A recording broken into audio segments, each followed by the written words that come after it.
Where is my staple gun?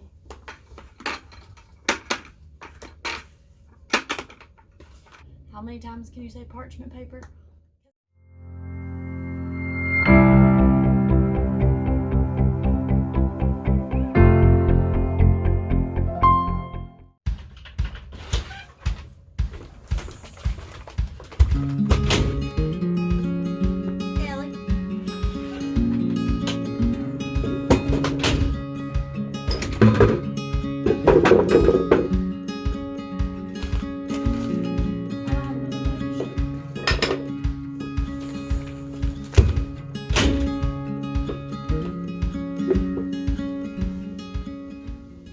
Okay, we're gonna make candy boards for the beehive so they have something to snack on and get them through winter.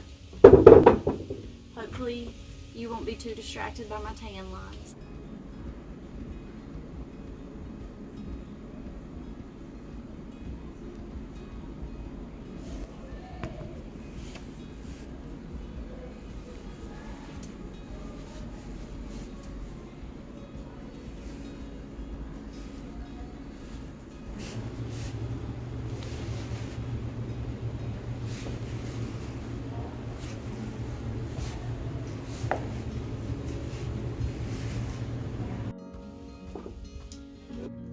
So these are just my 2-inch, it might actually be 3-inch,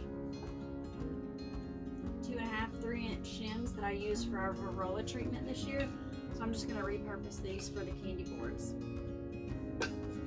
First, what we have to do is cut some hardwire cloth and put it over the frame. So, this should be fun.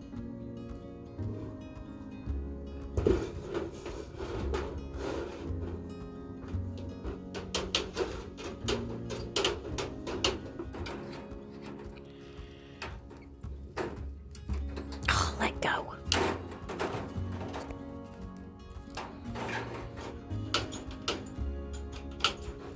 I don't even know if these are made for cutting wire. Might want to get the chicken feathers off. Get that in a minute.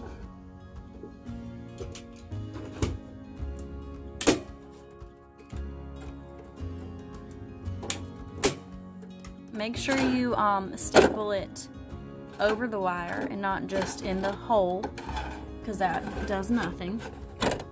Fold these edges over later, but for now, this is what we're working with, minus the chicken feathers. I'll take care of that. And the bees can crawl through here. I think this is 1/2-inch hardware cloth. You can do smaller, but this is just what I had. So we're gonna do 16 pounds of sugar to 1 candy board.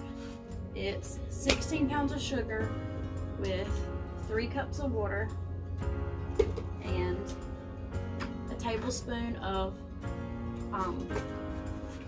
white vinegar. That just helps with mold. It helps it not mold. So I've got my 3 cups of water. Y'all don't come after me sending me hate mail. I know it says pesticides. I've never used this measuring cup for pesticides. Calm down. White vinegar. I'll go ahead and put my tablespoon in there. We'll call that a tablespoon because I didn't bring a measuring cup, spoon, whatever. And I don't remember what my spoon is. We'll stir it around. And then we'll pour it in the sugar.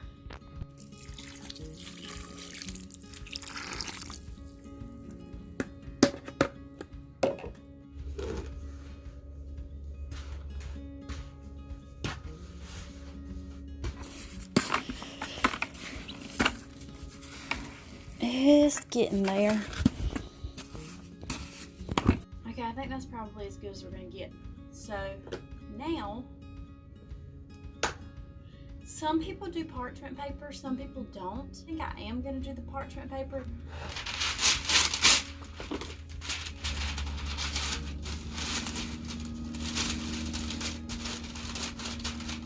Okay, I got my parchment paper cut and I got it sitting in here over the hardware cloth. I didn't cut a very straight line, obviously, but it'll be fine. Now the next thing I'm going to do is cut about this side. These are I got these out of a, what's it called, a light bulb box. That's what light bulbs came in, because I couldn't find any little pieces of 2x4. So what you do is you put them here, and then like one in each back corner, so it leaves little areas for the bees to come in and get up here and eat the sugar. So you got to cut little holes in the parchment paper here.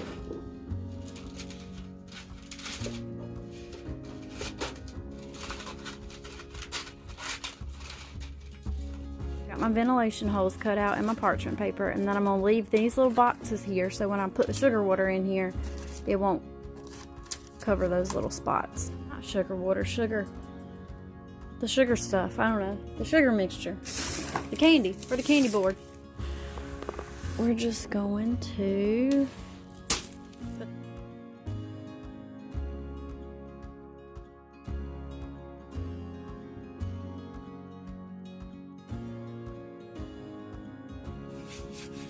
so you got all the sugar smoothed around, packed in.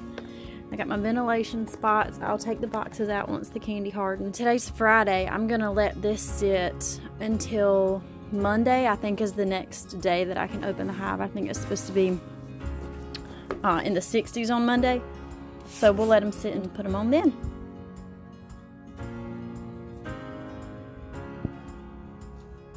All right, there it is. So now we just let it dry and add it to the hive. It's been a couple days since I made the candy boards. I'm gonna show you real quick how they go on the hive. So this is your hive body. There's no bees in here, by the way, just in case you're wondering.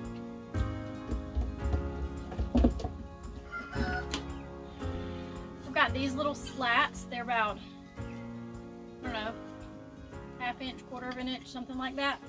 I put them on top here because the candy boards are so heavy they'll sag, and so this will maintain your bee space where your bees can crawl up in here.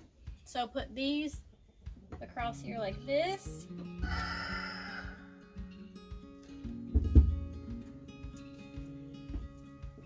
And then you take your candy board, sit it on top. I also didn't mention that I drilled like a ½ inch hole right here for a second entrance for the bees so they can crawl in right here. That's what I left this space right here for. And then you put your top on and you put the cover on top of that and you're all set. Your bees have a second entrance, and this also helps with ventilation.